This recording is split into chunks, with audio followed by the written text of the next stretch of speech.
घालू नका. वारंवार एमपीएससीनं कलम 371 प्रश्न विचारले. 371 पर्यंत एकतर आपण पोहोचत नाही, किंबहुना 371 पर्यंत आपण गेलो तर त्यातले 10 राज्य कसं लक्षात ठेवायचे हेच कळत नाही. त्यामुळे वारंवार एमपीएससीने विचारलेला प्रश्न सुद्धा आपल्या हातातले 2 मार्क जातात.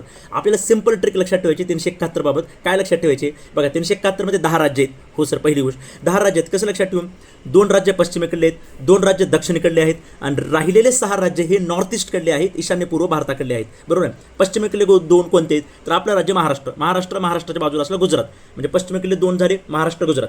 आता दक्षिणकडे या. दक्षिणकडे आला तर महाराष्ट्राच्या खाली कोणता आहे सर? कर्नाटक आहे. कर्नाटकच्या खाली काय आहे तर जवळपास आंध्र आहे. म्हणजे महाराष्ट्राच्या खालचे 2 राज्य कर्नाटक आणि आंध्र. म्हणजे पश्चिमेकडले 2 झाले, दक्षिणकडले 2 राहिले, आता राहिले 6 राज्य. त्यासाठी एवढंच ट्रिक लक्षात ठेवायचे. नाम काय आहे असं विचारायचं. नाम काय आहे असं म्हटल्यानंतर सिमी आणि अरुणा नाव आहे, एवढं लक्षात ठेवा. नाम काय आहे तर नाम आहे सिमी आणि अरुणा.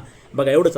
आता नाम घ्या. NAM, N for Nagaland, A for Assam आणि M फॉर मणिपूर, म्हणजे नाम झालं.